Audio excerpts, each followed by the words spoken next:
económicos y financieros, o me puedes estar refiriendo a un mueble y describir el mueble que puede servir para apoyo o que se siente bien. Entonces, esas son las distintas acepciones de una misma palabra. Entonces, la palabra derecho justamente tiene distintas acepciones.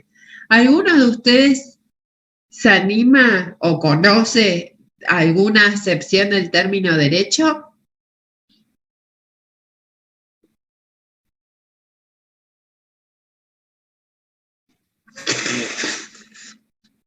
¿Nunca usaron la palabra derecho?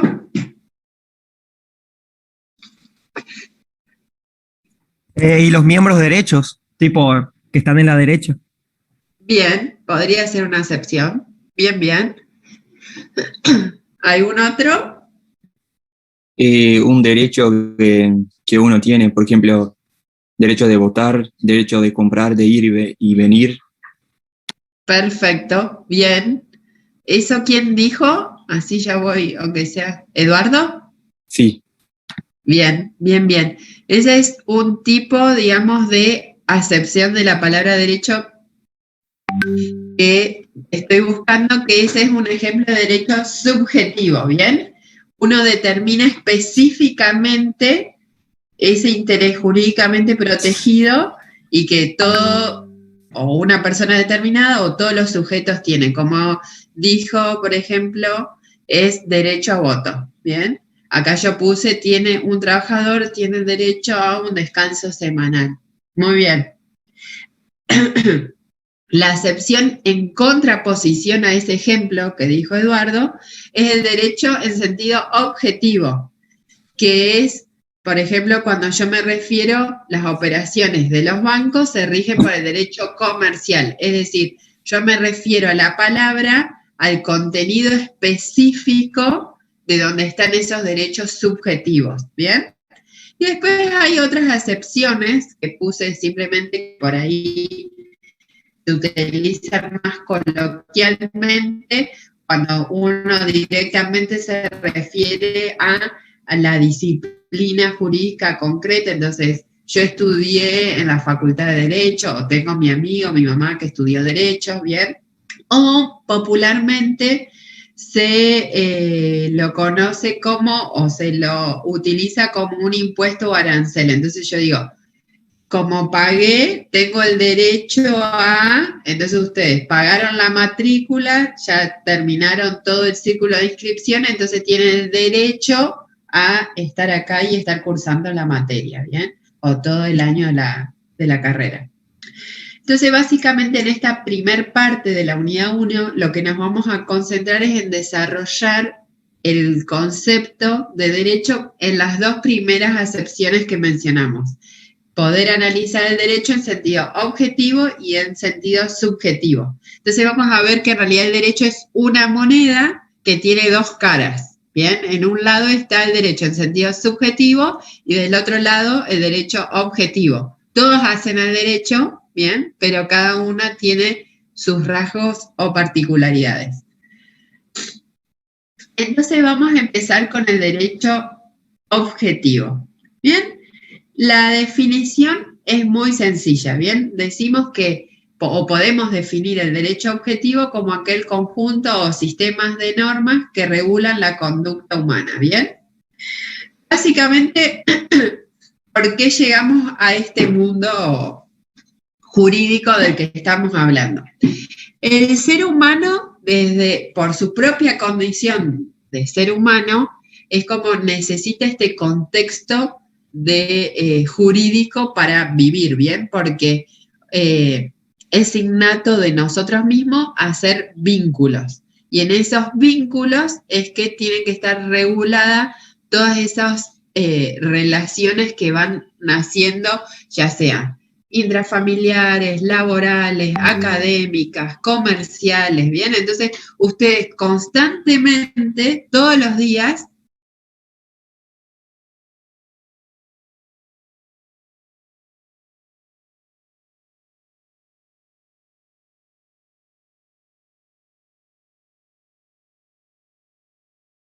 regula esa conducta humana, ¿bien? Ese es un contrato comercial. Ustedes pagan el valor y le dan el producto, ¿bien? Entonces está bien, uno no lo naturaliza como un negocio jurídico, pero es porque no, es que se celebra un contrato, digamos, formal, pero es como constantemente. Al venir a estudiar a una universidad privada, ustedes todos los meses pagan un arancel para obtener el servicio de educación. La mayoría me imagino que vienen afuera, entonces vienen y celebran un negocio de alquiler.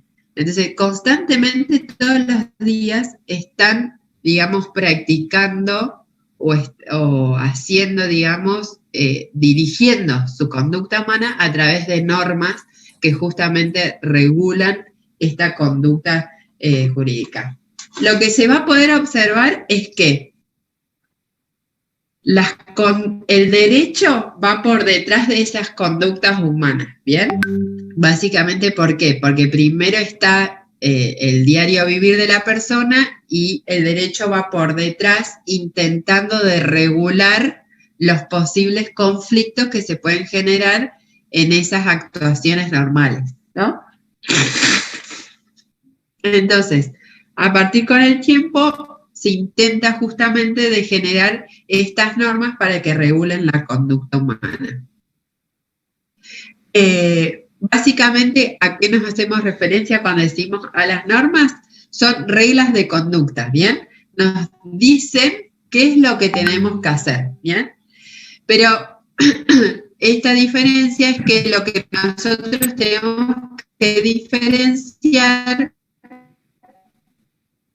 es las normas jurídicas, normas sociales, normas económicas, normas financieras, normas religiosas, normas morales, ¿bien?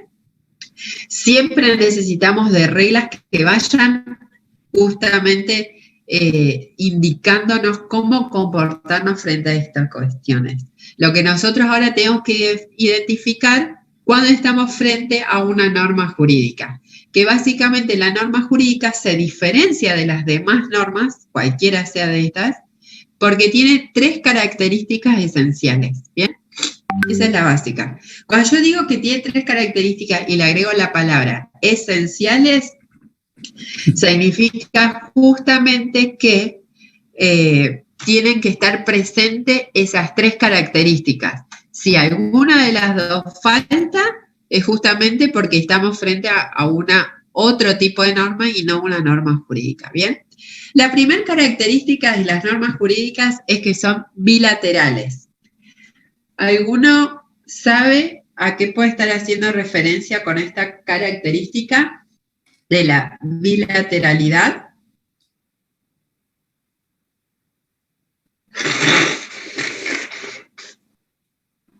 Puede ser que como que tanto yo como el otro tenemos la misma norma. ¿Cómo que se entrecortó justo? ¿No sería que tanto yo como el otro tenemos la misma norma? Bien, hace referencia justamente a, no tanto que tiene que ser 2 personas, porque una norma jurídica puede regular entre una acción individual unilateral hasta un conjunto de personas que se relacionan, sino que tienen los mismos, una misma norma contiene derechos y obligaciones, ¿bien? En este mundo por ahí actual que uno vive, escuchan mucho, yo tengo el derecho a esto, tengo el derecho a lo otro, no me respetan mi derecho, pero toda relación, no solo uno adquiere derechos, sino también adquiere obligaciones. Entonces, una norma jurídica, lo que es el derecho para una parte, para la otra parte es la obligación y viceversa. Entonces, vamos a un ejemplo bien concreto como para que se entienda lo que estoy diciendo. En un contrato de alquiler, ¿bien? El inquilino, ¿cuál es su principal derecho del inquilino? Bien, usar y gozar la vivienda, ¿bien? Dentro de los límites o cánones normales para lo que uno alquiló, supongamos que es para vivienda, bueno, puede usar y gozar dentro de los usos, costumbres normales para habitar una casa o un departamento. Pero ¿cuál es su principal obligación? Pagar. Bien, pagar el alquiler, bien, en tiempo y forma, los primeros, no sé, 5 días, 10 días, dependiendo del contrato, en tal lugar, bien. Entonces, ahora es al revés. ¿Cuál es la principal derecho del dueño de la propiedad? De cobrar. El derecho, bien, de cobrar. ¿Y la obligación? De mantener una vivienda aceptable, o sea, en buenas Tener condiciones. el inmueble con las condiciones correctas y todo eso. Esa no sería la principal. ¿Cuál dijimos que era el derecho principal del inquilino? Otorgarle esa vivienda al inquilino. Bien, dejar usar y gozar de la cosa, ¿bien? Entonces uno cuando alquila no es que después puede entrar a la casa y si en el patio de la casa tenía árboles frutales, querer ir y cosechar los árboles, los limones, las naranjas, la mandarina y llevárselo, no, porque yo ya alquilé, ¿bien? Entonces le tengo que garantizar el uso y goce al inquilino, ¿bien? Entonces, esa significa la bilateralidad, están cruzados, el derecho principal de uno es la obligación del otro y viceversa, ¿bien? Entonces ahí estamos frente al primer elemento esencial de una norma jurídica. Profe, El una segundo, pregunta. sí, Si, por ejemplo, yo alquilo un departamento y el dueño del departamento se queda con una llave y en algún momento que yo salgo o hago algo, él entra a la vivienda.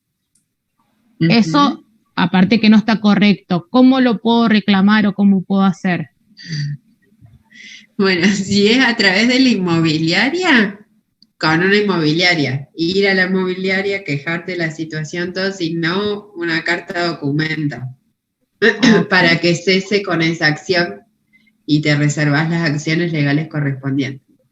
Ok, gracias. De que si no cesa con esa acción, inicias las acciones legales correspondientes. Entonces, íbamos con el segundo elemento esencial de las normas jurídicas, es que son heterónomas. ¿A qué les puede sonar esta palabra o esta característica? Es decir, que las normas jurídicas son heterónomas.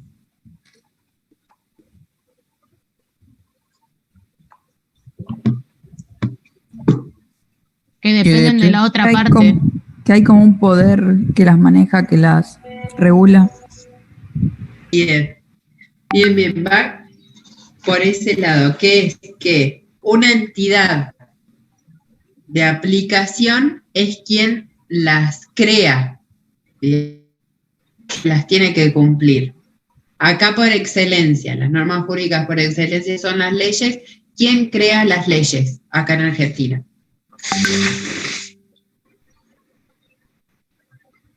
El Poder Judicial. Poder jurídico. Jurídico. El Poder Judicial no. El Poder Judicial las interpreta y aplica, pero no las crea. ¿Qué otro poder es el que crea las normas? Legislativo. Bien, el legislativo, ¿bien? La Cámara de Diputados y Senadores. Bien, bien. Y el tercer elemento de la norma jurídica es que son coercibles. ¿Qué significa que una norma sea coercible? Como que se impone. ¿Y qué significa eso, que se impone? Está bien, pero ¿qué significa? ¿O cómo lo impongo? ¿Cómo la gente sabe que está...? Y porque si haces algo, tenés o sea, tenés una respuesta. O sea, si vos lo haces y no corresponde, tenés una sanción o algo así. Bien. O sea, tiene una consecuencia. Tiene una consecuencia. Bien, Soli, bien. Entonces significa eso, que las normas jurídicas son obligatorias, pero en caso de incumplimiento acarrean una sanción, ¿bien? que dependiendo de la norma jurídica que uno incumpla es la sanción, ¿bien? Si es una civil, lo más tradicional es una multa, pagar una indemnización. Si estamos hablando en el ámbito penal que uno comete un delito, bueno, la sanción más común es, digamos, ir a prisión, ¿bien? Entonces, es obligatoria, pero en caso de incumplimiento acarrea una sanción. Eso es que es coercible, ¿bien? Eso es lo que significa. Entonces, en contraposición tenemos, si no son bilaterales, son unilaterales, si no son heterónomas, son autónomas, y si no son coercibles, son incoercibles, ¿bien? Entonces, vamos a un ejemplo de cualquier otra norma. Entonces, las normas morales, por ejemplo, ¿bien? Las normas morales son lo opuesto a las normas jurídicas, ¿bien? Porque son, justamente son unilaterales, es decir, que no es que crean derechos y obligaciones para las partes, ¿bien? Uno se establece sus propias obligaciones frente a un cierto acto o accionar que uno tiene que establecer. Son autónomas porque esa moral, no hay una entidad o un autor, digamos, que establezca que para frente a acción, si hay una persona en la calle pidiendo, yo le tengo que establecer, digamos, y pagar cierto dinero a quien está pidiendo. Bien, es una imposición. Y no son coercibles, es decir, son incoercibles, porque si yo no paso por al lado de alguien que está pidiendo y no le doy dinero, el Estado no me puede aplicar una sanción frente a eso. Bien, entonces, con eso ahí es donde se establece. Repito, por ahí para Julia que hizo la consulta, son bilaterales, heterónomas y coercibles. ¿Bien? Esas son las tres características. Entonces, teniendo, digamos, Profe, esta cuestión, sí, decime, Karen. Una consulta, sí. La diapositiva quedó en derecho objetivo, no sé si estuvo cambiando o no, pero... No estuve cambiando todavía. Okay. Todo eso está dentro de esto. Gracias. Mis proyecciones de PowerPoint son muy como gráficas para yo ir disparando los temas, no tienen mucho contenido. Digamos, por eso en general no les doy porque no tienen mucho material de estudio, ¿bien? Entonces seguimos. Entonces, este derecho subjetivo, que dijimos que era el sistema de normas que regulan la conducta humana, tiene sus fuentes. ¿Qué quiere decir cuando son fuentes del derecho? Es decir, de dónde surgen justamente o de dónde nacen estas normas jurídicas, ¿bien? Entonces, esta de dónde nacen o de dónde crecen varía según el país. ¿Por qué? Porque hay en el mundo dos grandes sistemas jurídicos, ¿bien? Que es el sistema jurídico anglosajón y el sistema jurídico romano. Son los dos grandes. Después existen otros, como los musulmanes, ¿bien? Pero los dos grandes sistemas jurídicos son estos dos. Entonces, en general, todo lo que ustedes ven en películas, series, que tienen que ver con los juicios y todo el mundo legal, aplica un sistema anglosajón, bien, que es el que aplica tradicionalmente, por ejemplo, Estados Unidos, que es distinto al que aplicamos en general en toda América Latina, que no sea, digamos, Estados Unidos. Básicamente nosotros tenemos el sistema clásico o romano, digamos, que tiene como fuente principal de derecho la legislación, ¿bien? Entonces, olvídense, todo lo que ven en las series es totalmente lo opuesto a cómo funciona el sistema legal y judicial acá en Argentina, ¿bien? ¿Qué hacemos referencia con la legislación?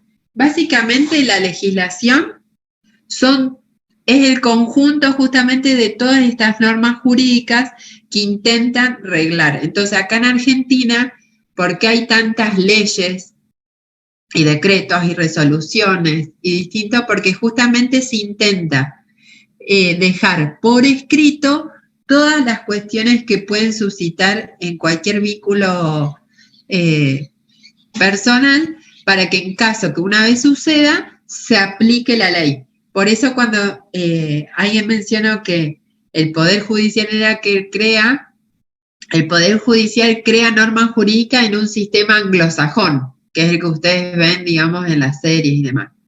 Acá en Argentina no es el Poder Legislativo, es decir, que se trata de tener todo por escrito antes de que suceda. Si sucede algo y no está regulado, no es sancionable, ¿bien? Porque no hay justamente una norma jurídica que establezca que el comportamiento a desarrollar sea tal, ¿bien?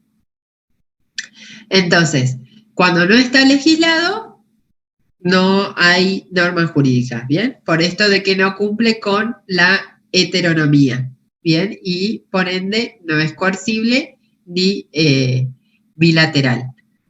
Básicamente, ahora volvemos atrás, esa legislación. Nicolás, ¿vos preguntaste algo? Sí, le quería preguntar cómo es el tema en el otro sistema, en el anglosajón. Sí, ahora lo vamos a ver, pero básicamente la contrapartida es la siguiente.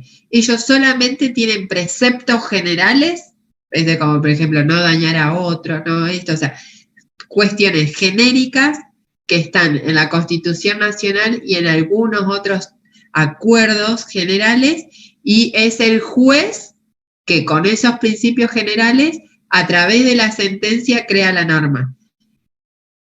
Entonces, para ellos, la sentencia, por eso es la diferencia entre el Poder Judicial acá y allá. Acá el poder, en Argentina, el Poder Judicial solamente interpreta la norma, es decir, la ley, y la aplica. No puede crear.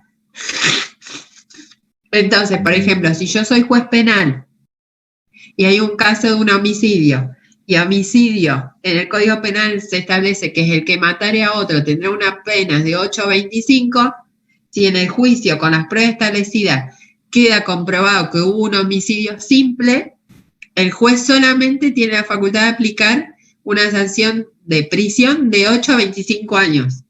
No puede crear algo fuera de esa norma, ¿bien? En cambio, en el anglosajón, justamente tiene preceptos generales y él tiene la capacidad de hacer la norma jurídica para el caso concreto.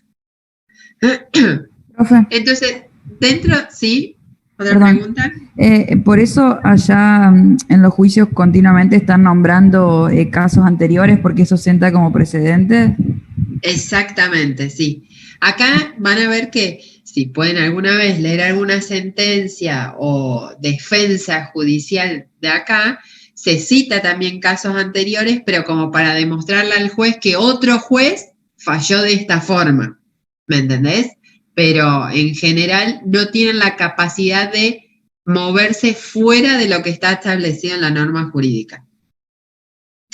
Entonces esa legislación, esa fuente del derecho, está constituida por distintos tipos de normas jurídicas que todas constituyen una pirámide, ¿bien? Entonces eso es lo que quiero que vean acá en el slide. Entonces, en la pirámide, en la cúspide tenemos la Constitución Nacional y los tratados internacionales de derechos humanos. ¿Bien? Esas son las normas que están como principales al resto de las normas jurídicas. ¿Bien? Después, por debajo, están otros tratados internacionales, es decir, aquellos que no tengan contenido de derechos humanos, como por ejemplo sobre derechos económicos, financieros, comerciales. Luego están las leyes, decretos, resoluciones, ordenanzas.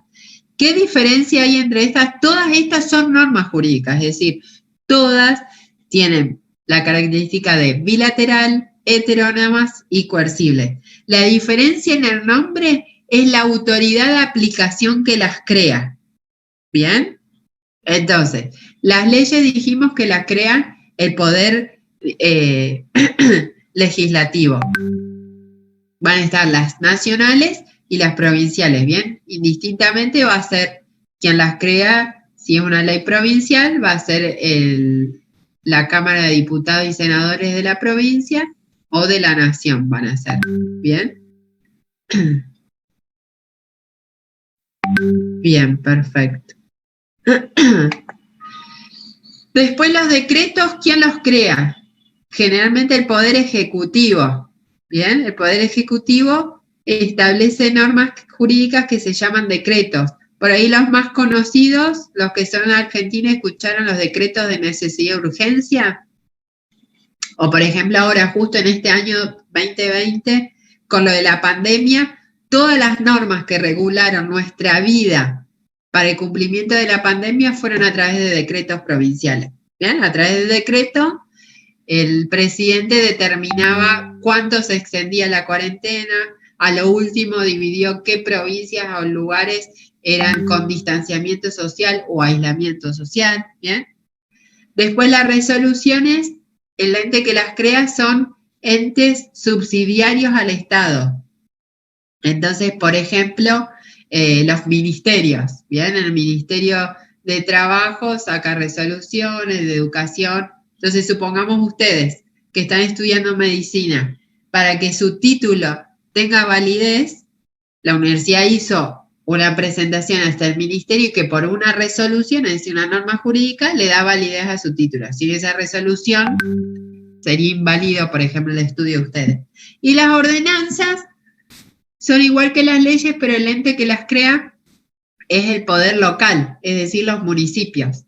¿Bien?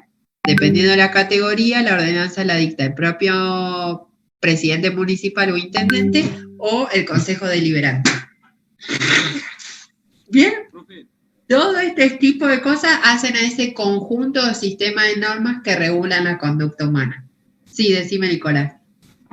Crear algún, o sea, que se diga que es inconstitucional, significa que alguna de estas va en oposición a la primera de la pirámide. Exactamente. Justamente esta pirámide lo que grafica es la jerarquía que existe entre las distintas normas jurídicas que se crean. Entonces, hay un principio genérico que una ley inferior no puede contradecir a una ley o una norma jurídica superior. Entonces, supongamos, una ordenanza municipal no puede establecer que por ruidos molestos la sanción sea la pena de muerte. ¿Por qué? Porque iría en contra de los tratados internacionales de derechos humanos y Constitución Nacional, por ejemplo. ¿Bien?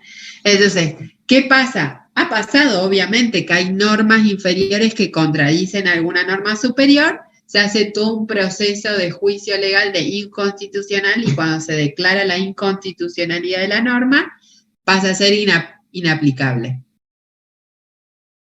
Bien, por eso la importancia, digamos, de las normas jurídicas.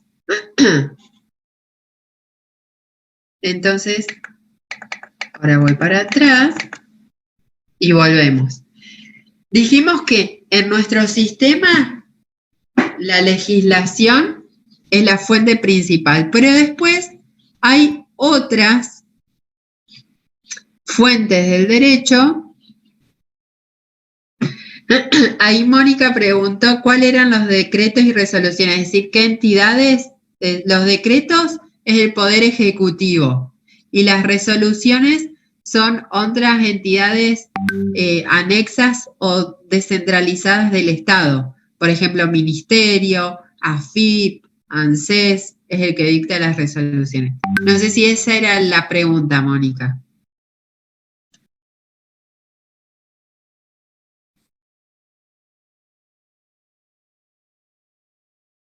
Perfecto. Entonces hay otras fuentes del derecho, dijimos, ¿bien?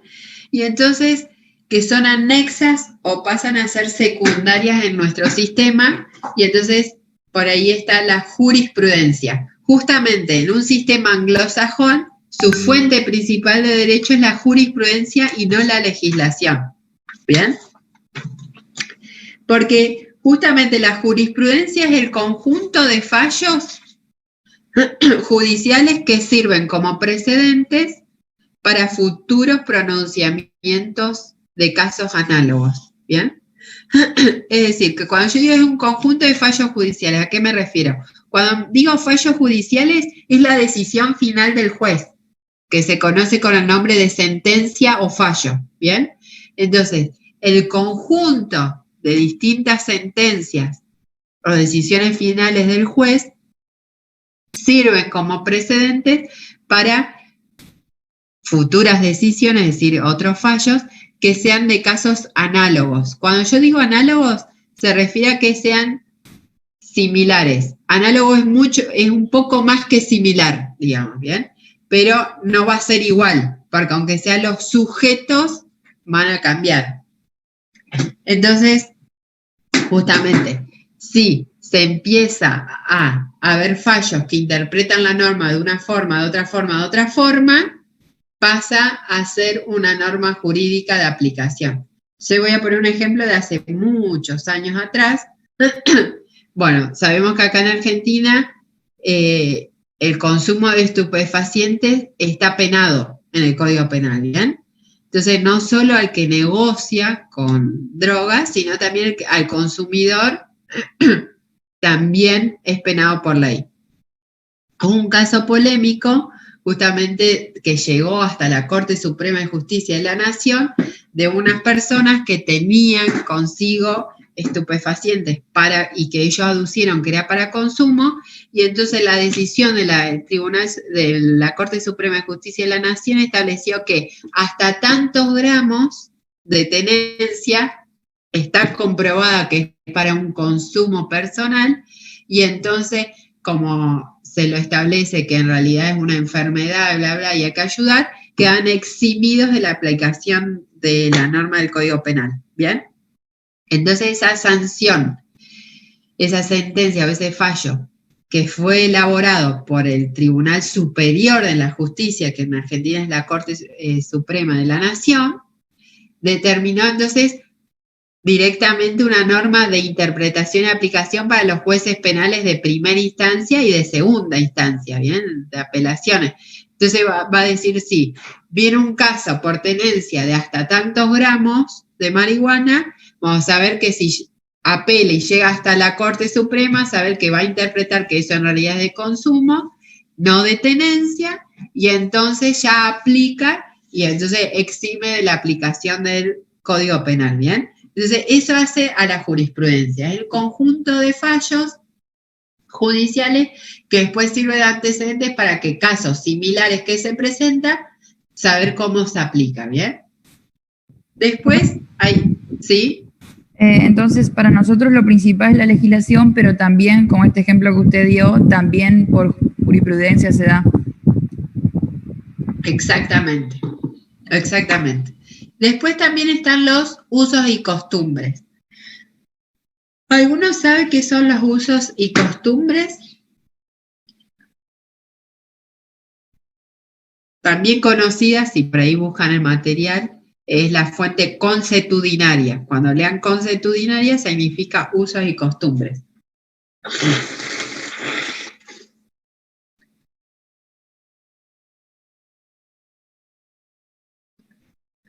¿Alguno sabe qué son los usos y costumbres?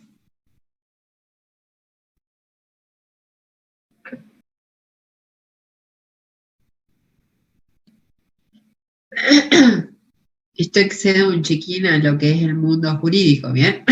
Los usos y costumbres básicamente son un conjunto de normas, es decir, de reglas o acciones que desarrollan las personas, que se practican constantemente sin ser sancionadas o consideradas obligatorias.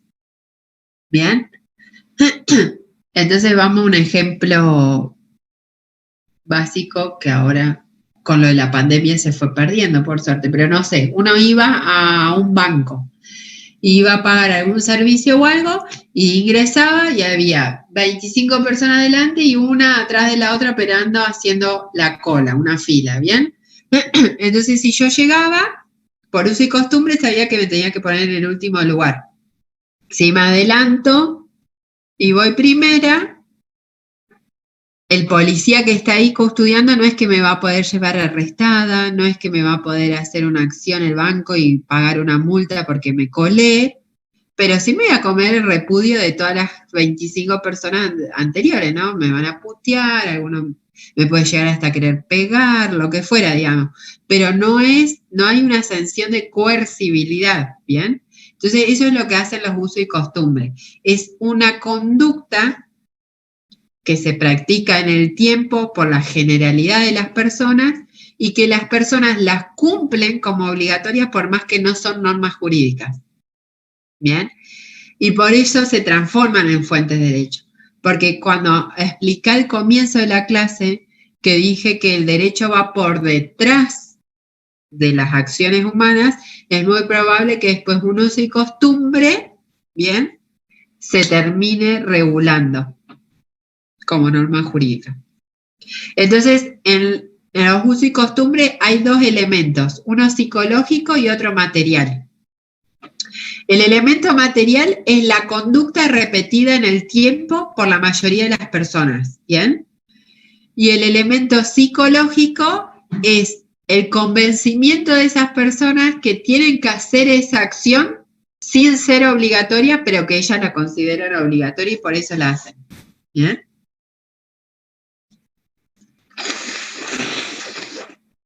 Entonces, vamos a poner un ejemplo local. Hace muchos años... Disculpe, ¿cuál era? ¿Cuál era qué?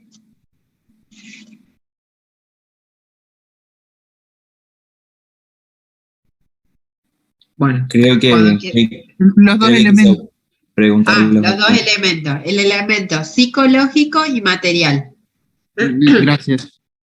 Perfecto. El material es la acción repetida en el tiempo, por la mayoría. Y el psicológico es el convencimiento de que esa acción es obligatoria, por más que no es una norma jurídica. Y entonces por eso las personas cumplen. Entonces vamos a un ejemplo local, de acá de Libertador San Martín. Si nos remontamos hace fácil 25 años atrás, ningún comercio abría los sábados ni viernes de noche y no vendían alcohol. Ningún comercio, ¿bien? Supongamos. ¿Había una norma jurídica que decía que estaba prohibido abrir viernes de noche, sábado, cosas? No. ¿Bien? Pero por uso y costumbres de la mayoría de las personas de la localidad, nadie implementaba un comercio que abriera esas horas o que vendiera ciertos productos, ¿bien? Con el tiempo, por ejemplo, ese uso y costumbre falleció, digamos, finalizó, digamos, porque actualmente sí hay comercios que abren, por ejemplo, el sábado, viernes de noche, venden alcohol, cigarrillos, ¿bien? Entonces, antes en la localidad había un uso y costumbre, por ejemplo, que obviamente no se pudo legislar eso, nunca podría ser una ordenanza, porque sería inconstitucional, porque es el libre ejercicio del comercio lícito, vender alcohol, vender cigarrillos, si se puede abrir los locales viernes, noche y sábado, ¿bien? Entonces, ese uso y costumbre nunca se podría haber convertido en una legislación, justamente por esto de las pirámides, ¿bien? De la jerarquía de las normas jurídicas. Y por último, está una fuente del derecho que está en otro color, porque es lo que más sirve, no es tanto para crear una norma jurídica, sino justamente para ayudar a la interpretación y aplicación de la misma, que es la doctrina. Básicamente, o simplemente la doctrina es la opinión de los autores de obras jurídicas, ¿bien? Entonces, un Borda escribe sobre derecho civil genérico, un doctor Grisolía escribe sobre derechos del trabajador, ¿bien? Son especiales. Como doctrina tiene todas las especialidades o todas las profesiones, ¿bien? Ustedes, ya me acordé, me olvidé los nombres, pero para semiología tuvieron un doctrinario que escribe sobre esa cuestión, para gineco otra, para cirugía otra, ¿bien? Es la opinión de profesionales especialistas en la materia que escriben, digamos, sobre ciertas cuestiones y que sirven para la aplicación e interpretación de la norma jurídica. Y para la enseñanza, ¿bien? Es decir, cualquier docente que enseña alguna cuestión, siempre está basado en doctrina, es decir, en algún autor que escribió especialista sobre esa materia.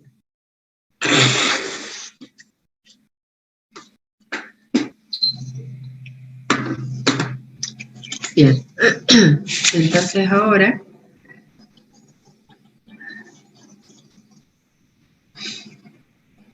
esto de la pirámide ya lo vimos, y entonces vamos a ver que este derecho en sentido objetivo, otra forma de plasmar normas jurídicas son los códigos. Básicamente o sencillamente los códigos son leyes, ¿bien? Son leyes, pero que se las denomina con el nombre código por cómo está redactada, ¿bien? Básicamente es un conjunto que está ordenado y sistematizado, todas esas normas jurídicas de una forma y que se le aplica la técnica de codificación, ¿bien? Y por eso se diferencia de las demás leyes, porque pasa a ser una ley sumamente larga, ¿bien? Supongamos, el Código Civil y Comercial tiene 6.000 y algo de artículos, ¿bien? Es como una ley muy larga. Entonces, por su gran contenido, se aplica un sistema ordenado y de sistematización donde se articulan o se enumeran o se tipifican todas esas normas jurídicas para que sea más amigable su lectura, ¿bien? Y entonces, básicamente, esos son los códigos. Pero no dejan de ser, digamos, dentro de las normas jurídicas, una norma jurídica con ley. Es decir, que quien determina o sanciona los códigos es el Poder Legislativo. Bien, los más conocidos son el Código Civil Comercial, el Código Penal, el Código Aeronáutico. Entonces, estos derechos se dividen en dos ramas. Está el derecho público y el derecho privado. Bien, básicamente la gran diferencia es la relación o el vínculo que se da entre los dos sujetos. En el derecho público, una de las partes siempre va a ser el Estado, ¿bien? Entonces, en ese vínculo se da una relación de subordinación entre las partes. Es decir, hay una relación de desigualdad entre las partes. Entonces ahí, por ejemplo, tenemos el derecho penal, el derecho constitucional, el derecho administrativo. ¿Qué significa esto? Que yo, Vanina Ordóñez, no puedo ir al Estado y decirle, che, no estoy del todo de acuerdo con el artículo 14 bis que sanciona la Constitución Nacional respecto a los derechos del trabajador, así que yo creo que tendrían que cambiar tal cosa para beneficiar mi relación laboral. No tengo esa paridad de igualdad, ¿bien? Estamos todos subordinados a lo que se establecen en estas ramas del derecho, ¿bien? Que es por el contenido propio de los derechos que se consagran, son de orden público lo que se llama, no se puede negociar, digamos. Entonces, esto es para dar orden social, digamos, a todos los vínculos y a las normas o a las reglas de conducta que tienen que desarrollar las personas. En contraposición está el derecho privado, que ahora sí las partes tienen una relación de igualdad o más similar, digamos, entre las partes, y entonces se da una coordinación en lo que va a regular sus normas. Bien, entonces acá tenemos el derecho civil, el derecho comercial, el derecho a navegación, bien. Entonces acá, por ejemplo, está el contrato de alquiler, ¿bien? Entonces hay un par de igualdad de poder, de que aunque había un contrato, se dio lo de la pandemia y poder negociar de que, bueno, no te voy a poder pagar del 1 al 10, bancame hasta el 20, ¿bien? Porque no hay una norma de orden público que determine la cuestión. Entonces hay una cierta flexibilización entre las partes y pueden negociar más sus vínculos o sus relaciones. Y entonces, después está el derecho subjetivo, ¿bien? Que era la otra acepción de la palabra derecho que íbamos a estudiar. Que ahí habíamos puesto, por ejemplo, habían dicho el ejemplo del derecho a voto, ¿bien? Yo había puesto como que todo trabajador tiene derecho a cobrar su salario, lo que fuera. Bueno, entonces simplemente se puede definir el derecho subjetivo como el interés jurídicamente protegido. ¿Bien? O otra definición un poco más larga, podemos determinar que es la facultad de hacer o no hacer algo, o de tolerar o no ciertas conductas ajenas, obteniendo para ello la protección del Estado. Básicamente la misma definición dicen lo mismo, ¿bien? Esto le pasa a ustedes cuando quieren definir. Cuando uno tiene un vocabulario técnico, lo puede decir en menos palabras que si cuando no tiene vocabulario técnico, lo dice en más palabras. Pero básicamente es eso el derecho subjetivo. Entonces, ¿qué significa eso? El interés es el objeto que está, digamos, cuidado o protegido. Entonces, podría ser educación, propiedad, vida, salud, intimidad. ¿Bien? ¿Y qué significa que esté jurídicamente protegido? Es que si alguien atenta contra ese interés, contra ese objeto, yo puedo ir al Estado, golpearle y decir, tal está atentado contra ese derecho y entonces consigo una protección jurídica del Estado. ¿Bien? Entonces así surge el derecho a la vida, el derecho a la salud, el derecho a educación, bien, todos los intereses que están jurídicamente protegidos. Entonces, ¿qué significa esto? Que el Estado decide cuáles intereses o objetos son de tal trascendencia para él darle la protección y después hay intereses que son propios de cada uno que el Estado no le da. Entonces yo, no por ser mujer, puedo ir al Estado y pedirle que como tengo tanta edad ya me tiene que dar un marido y garantizarme una familia, ¿bien? No, porque ese no es un interés jurídicamente protegido, ¿bien? Como que el Estado decide cuáles son importantes para darle su protección. ¿Bien? Entonces, ¿alguna pregunta? Sí. ¿Cuál sería la diferencia entre esta protección y la coercibilidad que vimos del derecho, cuando hablamos de la parte judicial? Bien, no hay diferencia, porque justamente esto es lo que yo decía, es una misma moneda. En una cara está el derecho subjetivo y el otro objetivo, pero el derecho es la moneda, ¿bien? Es un solo cuestión. Entonces, justamente, esa protección jurídica es a través de la coercibilidad. Yo voy al Estado, más concretamente, al Poder Judicial y digo, tal persona está atacando este interés que está jurídicamente protegido. Entonces, la justicia aplica esa protección aplicando la sanción a quien no cumplió con las normas jurídicas establecidas. Entonces, pongo un ejemplo. Tenemos el básico de ejemplo de derecho subjetivo, el derecho a la vida. Bien, de esta cara, el derecho subjetivo es derecho a la vida. Del otro lado tenemos el derecho objetivo, que va a ser ese conjunto de normas que hacen a la protección. Entonces va a estar la Constitución Nacional, los tratados internacionales de derechos humanos, el Código Penal, ¿bien? Que son todas normas, son un conjunto de normas que hacen a ese interés que sea protegido. ¿Se entendió? Sí, gracias. Si no, vuelvan a preguntar y volvemos a explicar. Esos derechos subjetivos, que son de intereses jurídicamente protegidos, tienen dos tipos de clasificación. La primera clasificación es que esos derechos subjetivos, ay, se me fue, perdón, pueden ser patrimoniales o extrapatrimoniales, ¿bien? ¿Qué significa esto?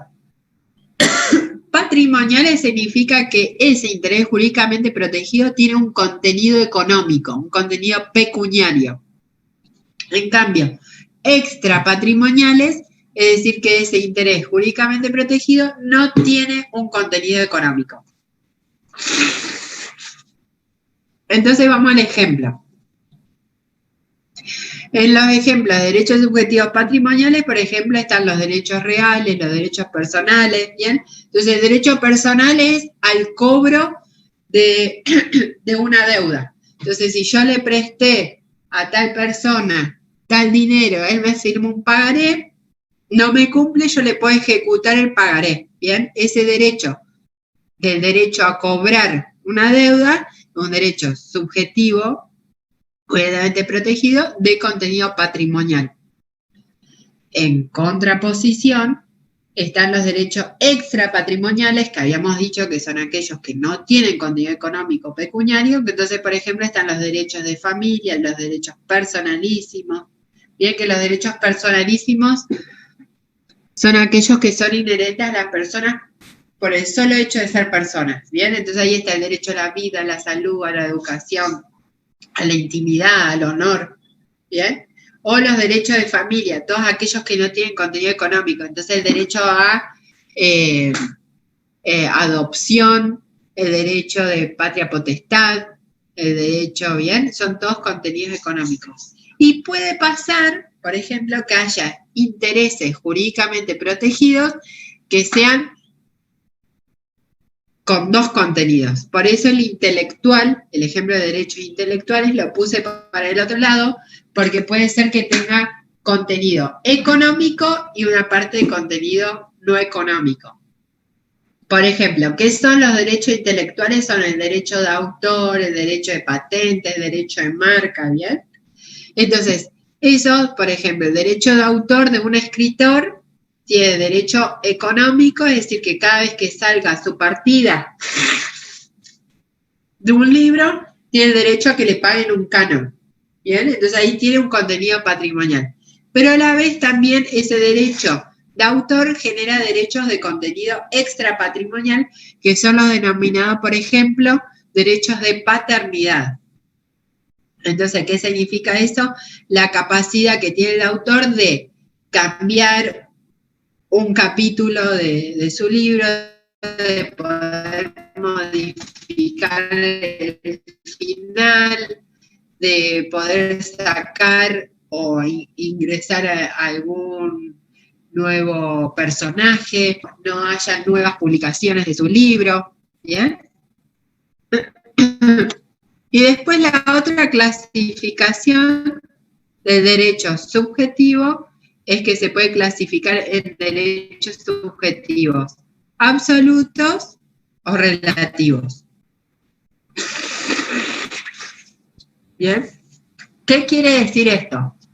Es la diferencia entre absolutos y relativos va respecto a quienes yo puedo oponer ese interés jurídicamente protegido.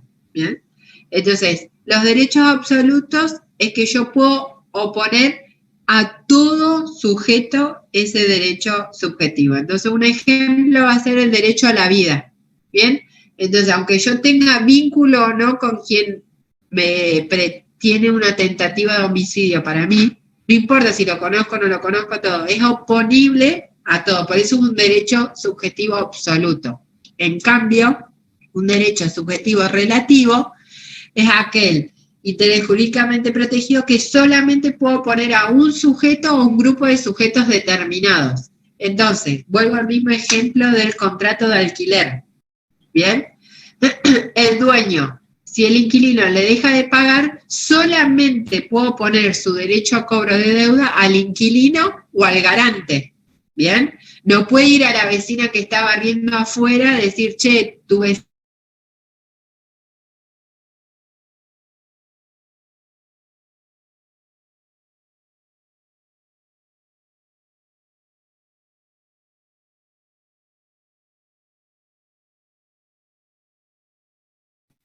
¿Bien? ¿Se entendió la diferencia?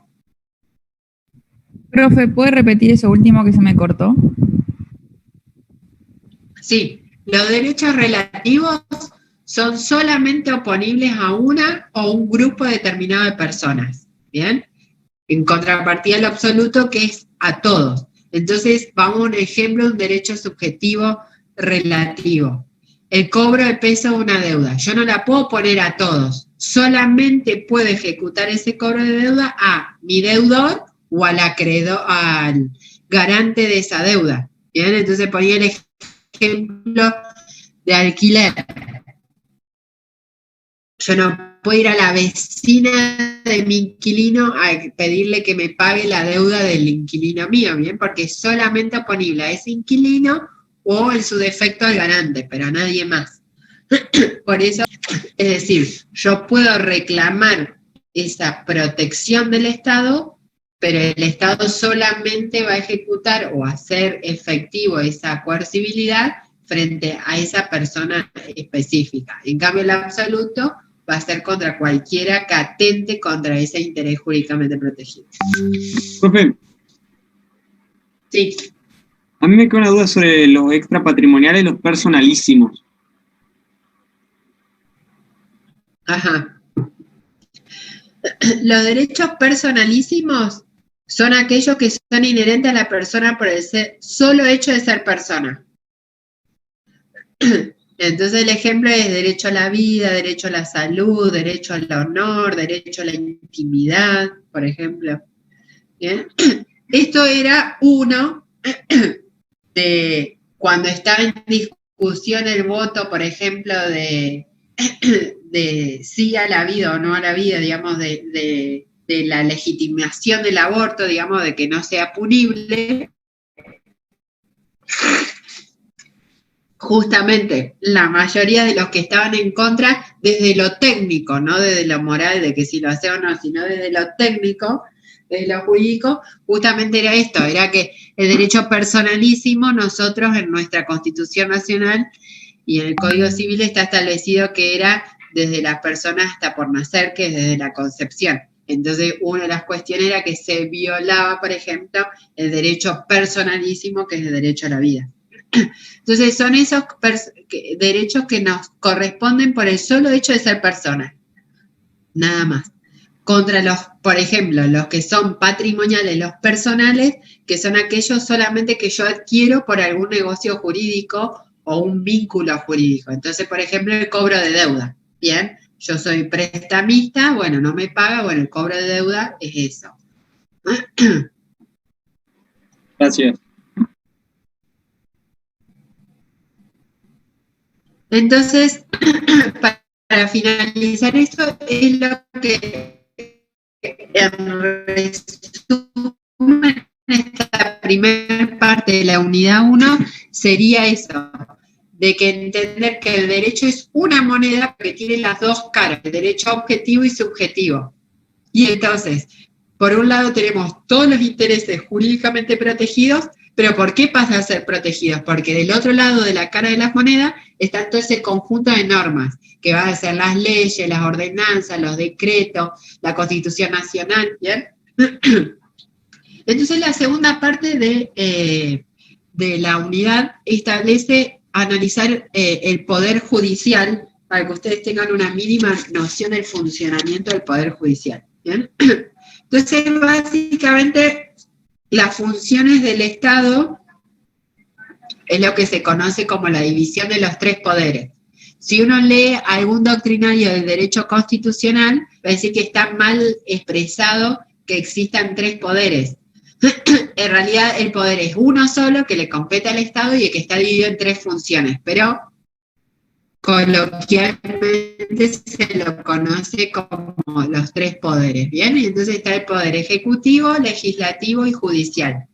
El poder ejecutivo es unipersonal, es decir, que está constituido por una sola persona, que en este caso sería el presidente de la nación.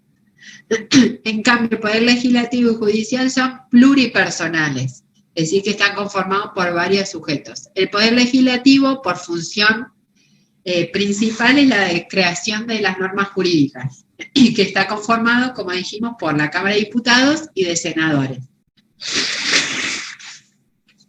Y por último, está el Poder Judicial, que también es pluripersonal, que está compuesto, digamos, por todos los jueces, y que ahora es lo que vamos a estudiar de cómo se conforman esos jueces.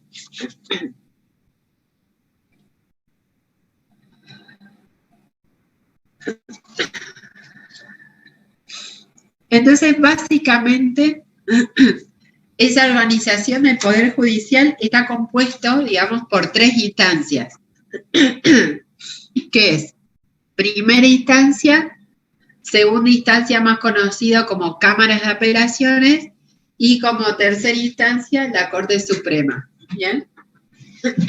¿Por qué existen estas cuestiones de distintas instancias en el Poder Judicial? Porque básicamente los jueces son personas y las personas se pueden equivocar, ¿no? Entonces, el sistema judicial ofrece esta garantía de revisión. Entonces, en caso de que uno vaya a la justicia y con la decisión del juez de primera instancia no esté satisfecho, de poder apelar a una segunda instancia, que es que revisa justamente si lo de primera instancia está bien aplicado, interpretado o no, ¿bien?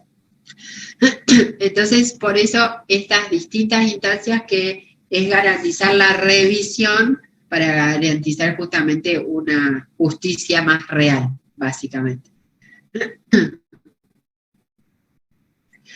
Entonces, esta indistintamente a que sea primera o segunda instancia, básicamente no es que hay un juez que decide sobre todas las ramas del derecho, sino están obviamente divididos por materias. Así como ustedes, el día de mañana como médicos van a ser traumatólogos, van a ser cirujanos, van a ser pediatras, van a ser clínicos, van a ser ginecólogos, lo que fuere, los jueces también tienen su materia, que es competencia. Entonces, un juez penal solamente va a atender causas de instancia penal. Entonces, obviamente, nunca, si yo quiero hacer un divorcio, no voy a poner la demanda de divorcio en el juez de penal, ¿bien? Porque no es el que va a atender, sino voy a tener que ir al civil, ¿bien? Y así sucesivamente. Si me despidieron y yo no estoy conforme con el despido, mi demanda laboral va a ser en la instancia del juez laboral, ¿bien? Entonces, la primer competencia de los jueces por materia, ¿bien? Cada uno va a tener una rama de competencia. Después, la otra competencia es la territorial, ¿bien? Entonces, básicamente, la justicia o la organización de la justicia, para que garantizar el acceso de todos los ciudadanos de Argentina, se trasladó a las provincias para que uno, cuando tenga un juicio, no tenga que viajar hasta la capital del país para poder acceder a la justicia. Entonces, por eso se dividió y se del Poder Judicial. Entonces, en cada provincia tenemos toda esta estructura, digamos, de justicia, de primera, segunda y tercera instancia, en las distintas ramas o materias del derecho, ¿bien? Entonces, dependiendo del reclamo, uno va a saber cuál es la competencia que yo tengo que ir. Entonces, supongamos, si yo tengo un divorcio, es competente el juez que tenga competencia en el último domicilio conyugal, ¿bien? Entonces, si yo vivo acá y me estoy separando de mi marido acá, el juez competente en familia es el de Diamante, ¿bien? Porque la provincia está dividida y el departamento de Diamante es donde están los juzgados, porque es el último domicilio, digamos, conyugal. Si voy y robo en un comercio de acá, bueno, la competencia penal por mi robo va a ser en Diamante, en el juzgado penal, ¿bien? Si yo trabajo acá, o por ejemplo, trabajan ustedes en el Hospital San Martín de Paraná el día de mañana y tienen un conflicto laboral, bueno, van a iniciar su demanda laboral en el juzgado de Paraná, ¿bien? Entonces, si uno vive en Paraná y lo quiere presentar en Diamante, el juez de Diamante se va a declarar incompetente, ¿bien? Territorialmente. Entonces te va a decir, abogado, aprenda las competencias, plantee su demanda en el juez que tiene competencia, ¿bien? Entonces, son las dos cuestiones, territorial y material. Entonces, básicamente, estas primeras instancias existen o coexisten dos tipos de justicia, que es la justicia provincial, que es toda esta que yo le estuve explicando, y de misma manera se replica la justicia federal, que es la que se reserva cierta competencia específica. Entonces, supongamos, ciertos delitos penales van a corresponder en la justicia federal y otros en la provincial. Entonces, supongamos que yo me dedico al contrabando por el tipo de delito, me compete la justicia federal, ¿bien? En cambio, si yo hago un homicidio, la justicia provincial. Igual esto, los ejemplos no importan, lo que a ustedes importa es que sepan que coexisten, digamos, dos poderes y que están conformados de la misma instancia. Primera instancia, segunda instancia, Cámara de Apelaciones, y la última instancia. A nivel federal se llama Corte Suprema de Justicia de la Nación, y a nivel provincial cada provincia tiene un nombre distinto. Acá en Entre Ríos es Tribunal Superior de Justicia de la provincia de Entre Ríos. En otros lugares es Corte Suprema de Justicia, en vez de Nación es de la provincia de, y menciona la provincia. ¿Bien? La gran diferencia es que la primera instancia son unipersonales, es decir, la integra un solo juez.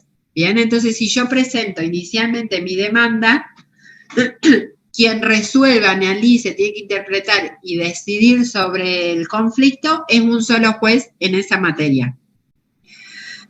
En cambio, las cámaras y la Corte Suprema o el Tribunal Supremo son pluripersonales. Las cámaras están compuestas por 3 jueces, ¿bien? Uno que ejerce como presidente y los otros 2 como vocales, y que en caso de una revisión, ellos revisan. En la práctica no es que se juntan los 3 y analizan el conflicto de los 3.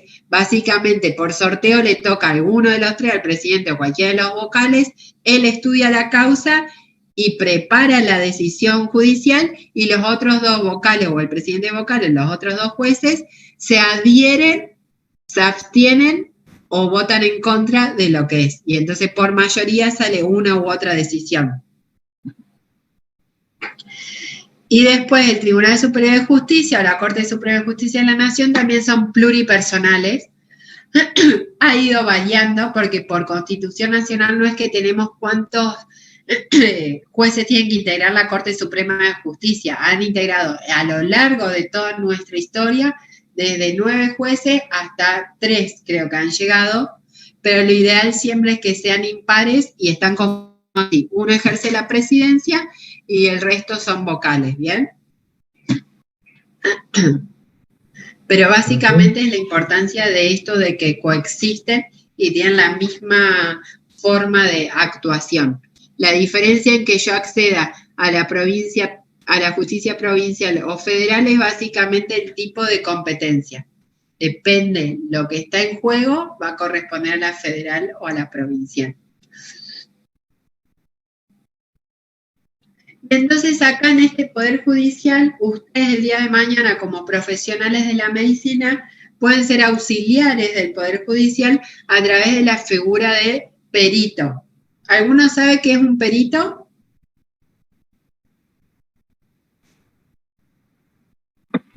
¿Alguien que sabe del tema? Sabes del tema, exacto. Bien.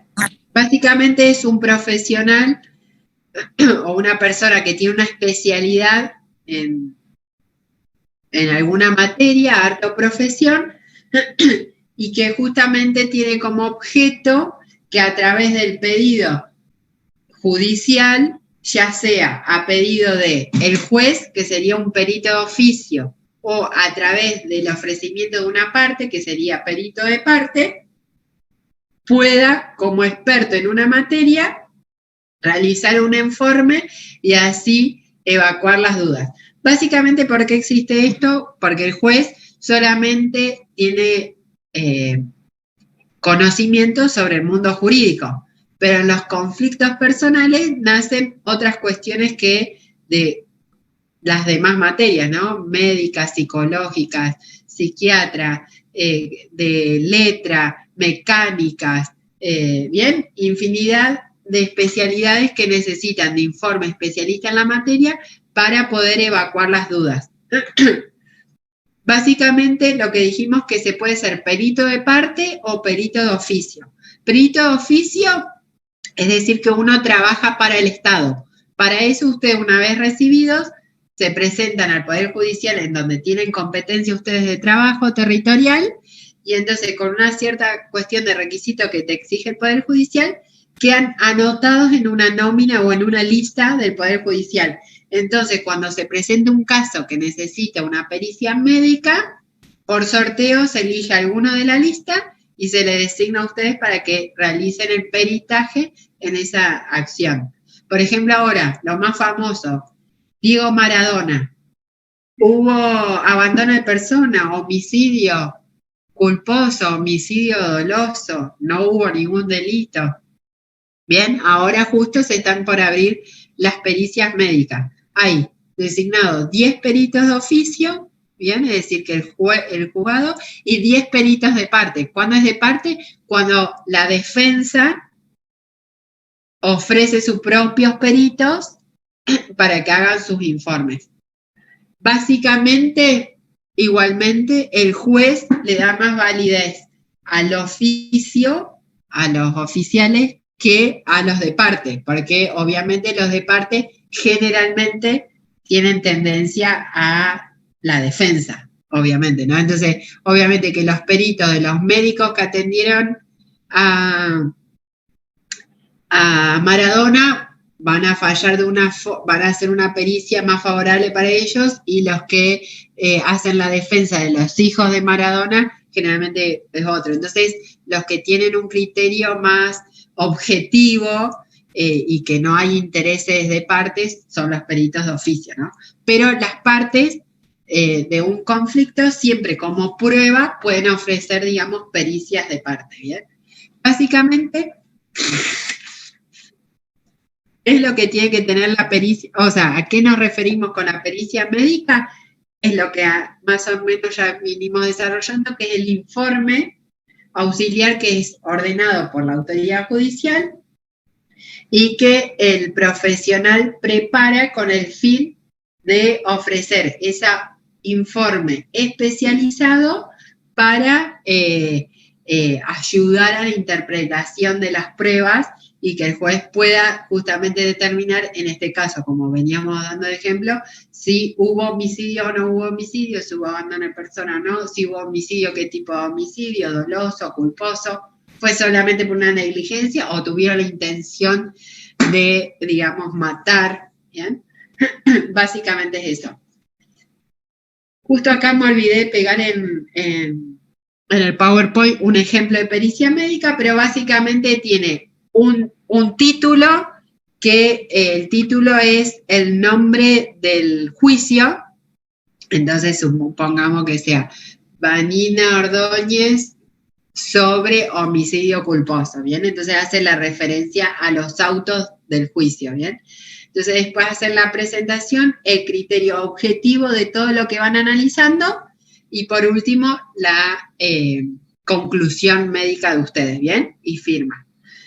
Luego, cuando finaliza el juicio, dentro de la sentencia del juez, uno de los últimos apartados es la regulación de los honorarios, y ahí cuando regula los honorarios de los abogados y demás, también se regula los honorarios del perito. Y a cargo de quién van a estar. Y entonces, una vez que están ahí regulados, es que ustedes pueden cobrar. La verdad que si les gusta, o sea, toda esta área es una salida laboral interesante si es que le gusta este mundo judicial. Aparte, no siempre es una pericia forense, porque uno siempre interpreta que lo médico es algo forense, ¿no? Puede ser que un cardiólogo se le pida un informe, entonces que haga una pericia sobre los electros que se le hizo, a ver si se aplicó bien o no, y si le causó una lesión. No siempre es algo forense cuando ya hay un cadáver, ¿me explico? O sea, es mucho más amplio los informes de pericia médica. Entonces, chicos, con esto terminamos la unidad 1 y entonces empezaríamos, porque la unidad 2 es larga, le voy a dar la introducción de la unidad 2 y después ya cortamos para el martes que viene terminar la unidad 2, si les parece. Ya que no hay recreo ni nada, les doy un poco más y terminamos unos 15, 20 minutos antes de las 2 horas. ¿Dale? Una consulta, Entonces, profe. Sí, dígame. Que no sé si es importante o no, pero ¿cuál es la diferencia entre el perito de oficio y el perito de parte? No entendí muy bien. La diferencia es quién lo designa, ¿bien? El oficio, el perito de oficio lo designa el propio juez de una lista que tienen ahí en el Poder Judicial de inscripto de ese perito, y que no tiene relación entre ninguna de las partes. Es como que se anoticia con el conflicto en el momento que le dan los materiales para analizar, ¿bien? En cambio, el perito de parte lo ofrece una de las partes que está en conflicto, ¿bien? Entonces, vamos al ejemplo de Maradona. O lo ofician los abogados que están defendiéndose de que lo están acusando de homicidio, o puede ser que lo ofrezcan los hijos de Maradona que están actuando como querellantes en la causa, ¿bien? Generalmente el oficio de parte sí tiene conocimiento y no es, si bien tiene que ser imparcial, se sabe que puede llegar a no ser tan parcial. Lo que le digo a ustedes es que el día de mañana que ejerzan, si llegan a ser designados como perito de parte y no de oficio, tengan en cuenta que la pericia, el informe de pericia va firmado con su nombre, matrícula y demás, y que en caso de falsificar algo demás van a tener sus consecuencias penales. Entonces, generalmente tampoco, o sea, se juegan si no llegan a cumplir su criterio de profesional de informando la cuestión y omiten ciertas cuestiones, puede ser que después le jueguen en contra, digamos. ¿Se entendió, Diego, o no? Sí, profe, ahora sí, perfecto, gracias. No, por favor. Profe. Sí. Una pregunta, en esto que hablábamos de las instancias y demás, el tema del jurado, como aparece en las películas, o acá directamente eso no hay, o eso es anglosajón nomás. Sí. En nuestro sistema existe, pero no es siempre. Está instituido constitucionalmente el jurado por jurados, pero solamente aplica para ciertas cuestiones, por ejemplo, penales generalmente no y demás, para ciertas cuestiones y que se tiene que solicitar. El propio imputado en la causa o demás tiene que solicitar que pretende esa cuestión, pero no es muy utilizada acá, pero está reglamentado. En el sistema anglosajón se aplica constantemente, digamos. Gracias. Bueno, entonces ahora, chicos, pasamos a lo que sería la unidad 2, que yo, digamos, titulé como ejercicio legal y ilegal de la medicina, ¿bien? Y entonces, básicamente, el ejercicio legal, cuando yo adujo, es que ejercen o tienen conductas, es ejercer la profesión encuadrada dentro de las normas legales que están previstas, ¿no? Y entonces, ¿cómo sabemos básicamente que están ejerciendo legalmente? Bueno, hay una ley nacional, que es la ley 17.132, que regula todo el ejercicio de la medicina, de la odontología y los auxiliares de la medicina, ¿bien? Entonces, básicamente, en esta ley es lo que establece el marco legal del ejercicio de su futura profesión, que es la de médico. Ustedes la pueden buscar en internet, después bajarse, pero yo voy a dar los artículos más importantes, no es que tienen que estudiar todos, sino vamos a estudiar 6 aspectos que son importantes que sanciona esta ley, ¿no? La primera, básicamente, que se interpreta, o sea, legalmente, cómo yo voy a saber si uno está ejerciendo legal o ilegalmente la medicina, es sabiendo qué implica o qué se entiende por ejercicio de la medicina, ¿bien? Básicamente, el ejercicio de la medicina implica anunciar, prescribir, indicar o aplicar cualquier procedimiento para prevención, diagnóstico, tratamiento y rehabilitación. ¿Bien? Entonces, si yo estoy indicando, prescribiendo cualquier indicación para, ustedes ven que el ejercicio de la medicina abarca todo, desde el comienzo, antes de la prevención hasta la rehabilitación, todo está encuadrado en el ejercicio de la medicina.